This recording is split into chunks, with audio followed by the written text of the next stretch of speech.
ಮಳವಳ್ಳಿ ಉದ್ಯಮಿ ಸಮಾಜ ಸೇವಕರಾದ ಗುಳಗಟ್ಟ ಶಿವರುದ್ರೇಗೌಡ 56 ವರ್ಷ ಬರ್ಬರ ಹತ್ಯೆ.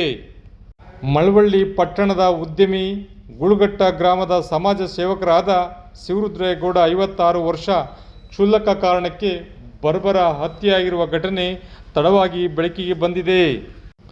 ಉದ್ಯಮಿ ಶಿವರುದ್ರೇಗೌಡರ ಗುಳಗಟ್ಟ ಗ್ರಾಮದ ಅವರ ಜಮೀನಿನಲ್ಲಿ ಸರ್ವೆ ಮರಗಳು ಒಣಗುತ್ತಿದ್ದು, ಇದಕ್ಕೆ ನೀರು ಪೂರೈಸಲು ವಿದ್ಯುತ್ ಲೈನ್ ಎಳೆದುಕೊಳ್ಳುವ ವಿಚಾರದಲ್ಲಿ ಸ್ಥಳೀಯ ವ್ಯಕ್ತಿಗಳ ಜೊತೆ ಗಲಾಟೆ ಆಗಿತ್ತು ಎನ್ನಲಾಗಿದೆ. ಈ ಹಿನ್ನೆಲೆಯಲ್ಲಿ ಶುಕ್ರವಾರ ಸಂಜೆ ಜಮೀನಿಗೆ ವಾಯುವಿಹಾರಕ್ಕೆ ಹೋಗುತ್ತಿದ್ದ ಶಿವರುದ್ರೇಗೌಡರನ್ನು ಹಿಂದಗಡೆಯಿಂದ ಹೊಡೆದು ಕೊಲೆ ಮಾಡಲಾಗಿದೆ ಎನ್ನಲಾಗಿದೆ. ಸತ್ತ ನಂತರ ಅವರ ಮೇಲೆ ಬೈಕ್ ಹಾಕಿ ಕೊಲೆಗಡುಕರು ಪರಾರಿಯಾಗಿದ್ದಾರೆ ಎನ್ನಲಾಗಿದೆ.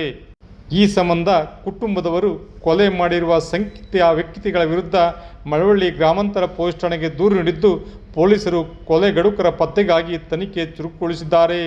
ಸದಾ ನಗುಮುಖದ ಸಮಾಜ ಸೇವಕನಾಗಿ, ಉದ್ಯಮಿಯಾಗಿ, ಸಮಾಜಮುಖಿ ಸೇವೆಗಳಲ್ಲಿ ತೊಡಗಿಸಿಕೊಂಡು ಜನರೊಂದಿಗೆ ಇರುತ್ತಿದ್ದ ಇವರು ಕೊಲೆಯಾಗಿರುವುದು ಉದ್ಯಮ ವಲಯದಲ್ಲಿ ಆತಂಕ ಸೃಷ್ಟಿಯಾಗಿದೆ.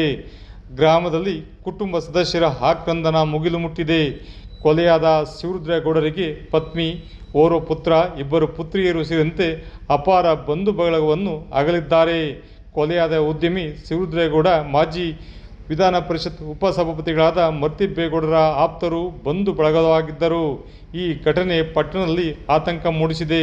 ಕೊಲೆಯಾದ ಶಿವರುದ್ರೇಗೌಡರ ಶವವನ್ನು ಮಂಡ್ಯ ಜಿಲ್ಲಾ ಆಸ್ಪತ್ರೆಗೆ ರವಾನಿಸಲಾಗಿದೆ. ಸ್ಥಳಕ್ಕೆ ಜಿಲ್ಲಾ ಪೊಲೀಸ್ ವರಿಷ್ಠಾಧಿಕಾರಿ ಶೋಭಾ ರಾಣಿ, ಡಿವೈಎಸ್ಪಿ ಯಶವಂತ್ ಕುಮಾರ್, ಗ್ರಾಮಾಂತರ ಉತ್ತ ನಿರೀಕ್ಷಕರು, ಸಬ್ ಇನ್ಸ್ಪೆಕ್ಟರ್ ಭೇಟಿ ನೀಡಿ ಪರಿಶೀಲನೆ ನಡೆಸಿ ಪ್ರಕರಣ ದಾಖಲಿಸಿಕೊಂಡು ಕೊಲೆಗಡುಕರ ಪತ್ತೆಗಾಗಿ ತನಿಖೆ ಚುರುಕುಗೊಂಡಿದೆ. ವಿಶೇಷ ವರದಿ ಮಾಗನೂರು ಎಂ. ಶಿವಕುಮಾರ್, ಮಾಮರ ಮೀಡಿಯಾ, ಮಳವಳ್ಳಿ.